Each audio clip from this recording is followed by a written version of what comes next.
Good morning, students. Let's get back to our chapter 8, Framing of the Constitution and its Features. Yesterday we saw about the preamble and its three main pillars. We saw democracy, socialistic and secularism are the three main pillars. But we also saw that when the Constitution, the preamble begins, it begins with the people of India, sovereign, socialist, secular, democratic, republic, justice, liberty, fraternity and equality. Here we will study these three main pillars. And so about democracy we saw, what is adult suffrage means we saw. Today we are going to study about socialistic.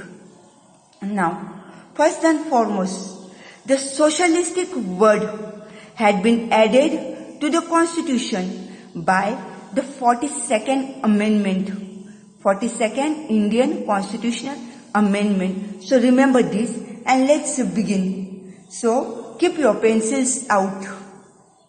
Keep your pencils out and be with me here.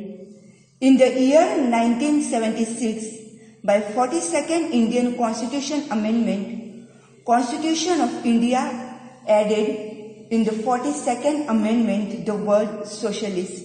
Underline the word socialist. So the word socialist was added in 1976 by 42nd Indian Amendment.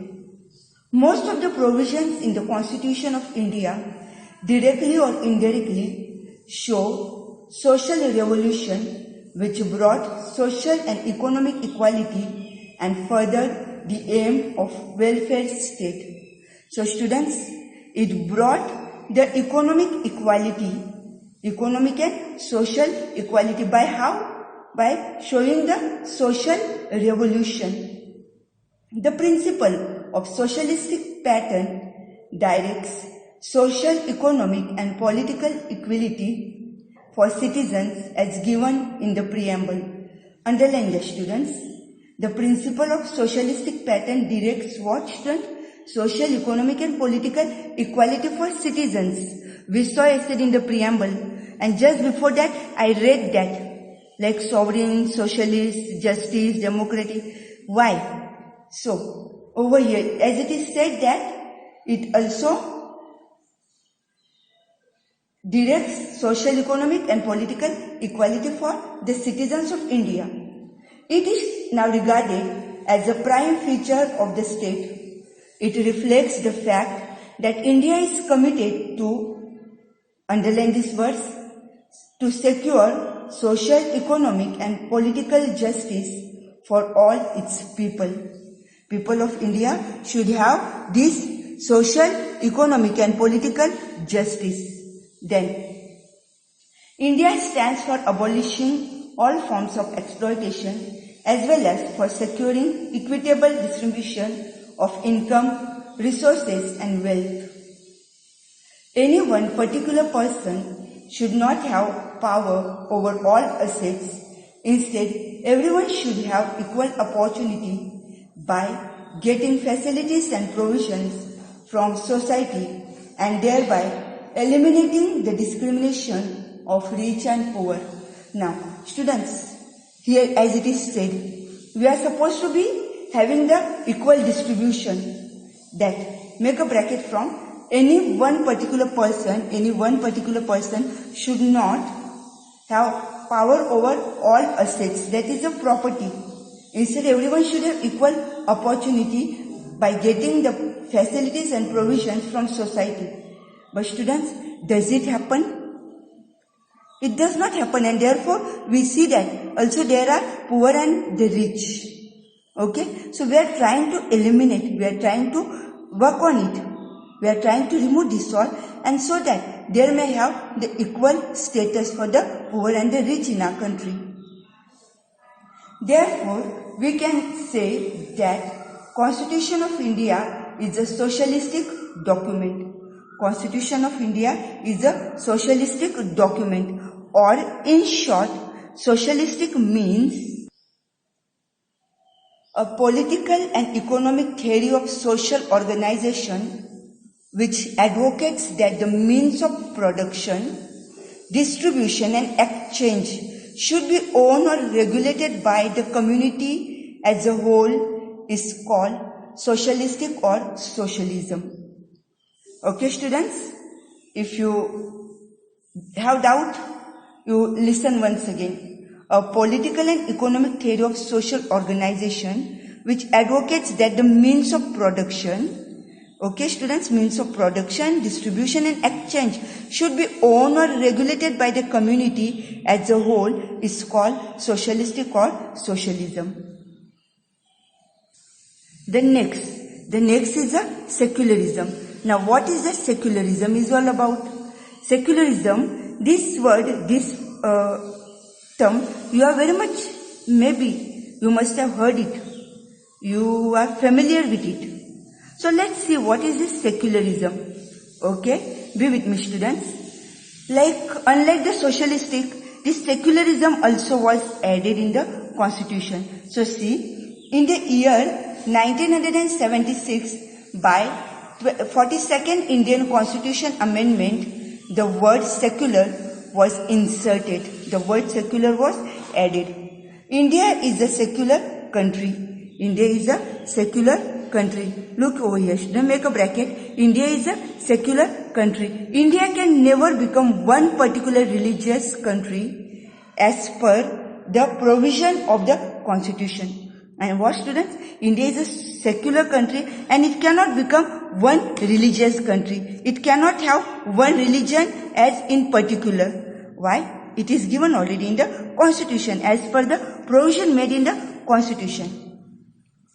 India does not follow any particular religion. So, the country never promotes any religious activity. Since we do not have any one religion and since we are multi-religious country, we have different types of festivals, fairs, and so students, we do not only promote one type of any religious activity. The country cannot involve any secular activity with religious activity.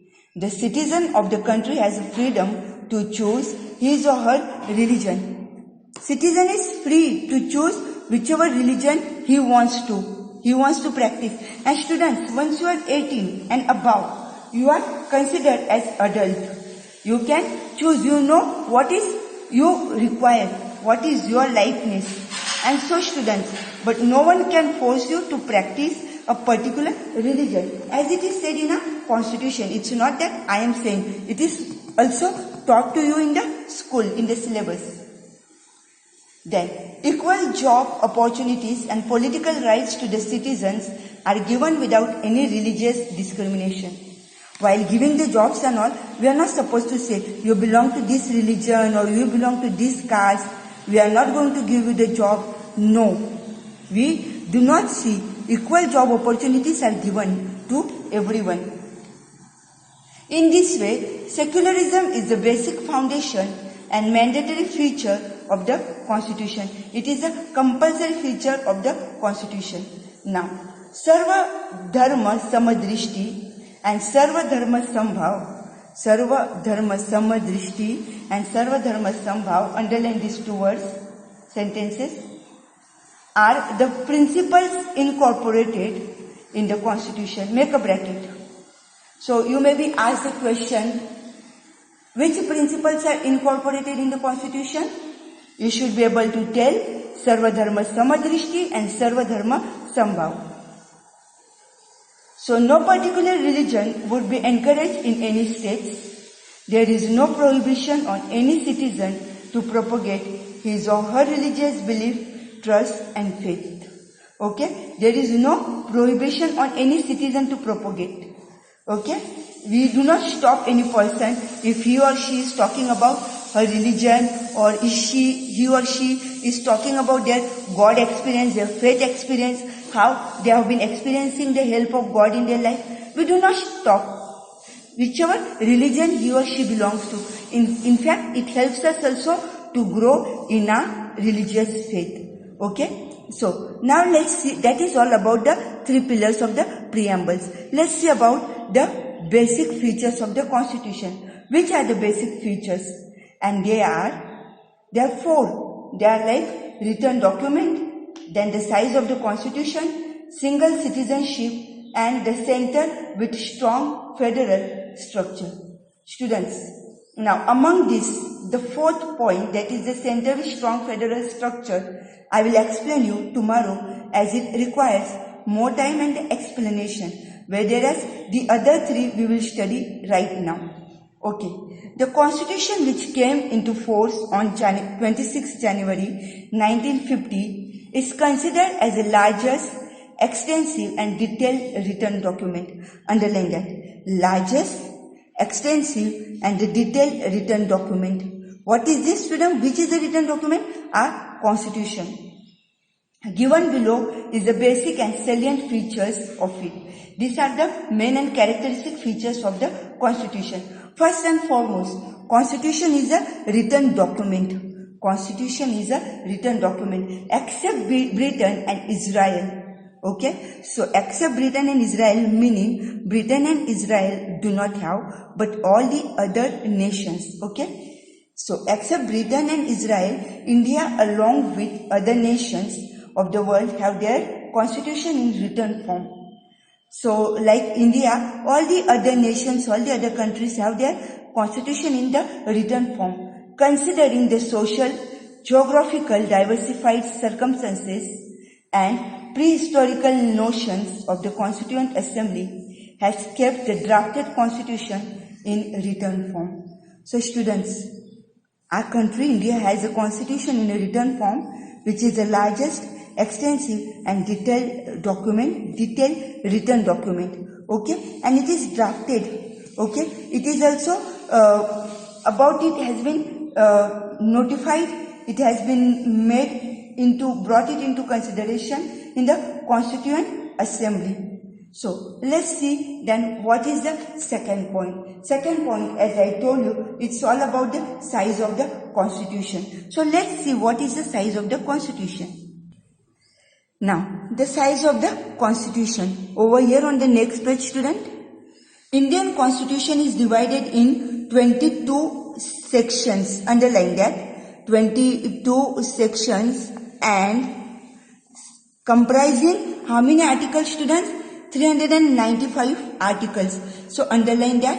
And 8 appendices. Now they have become 12. Okay, though it is written 8 over here, they have become now 12. So that is the size of our Constitution. It is divided into 22 sections comprising 395 articles and 12 appendices, which were 8, now which has become 12. The Constitution comprises provisions for state administration and state interrelations, fundamental rights, principles for political policies, judiciary, election commission, government institutions, minorities, scheduled castes and deprived groups. Therefore, our Constitution, students be with me, therefore our Constitution of India is the largest, extensive and detailed written document compared to other constitutions. We saw that in the beginning only, before we could go to the four salient features. We saw it is the largest and extensive document. Why, students? Largest, extensive, detailed document? Because what do we have? I want you to underline this, all the other points. Okay, about the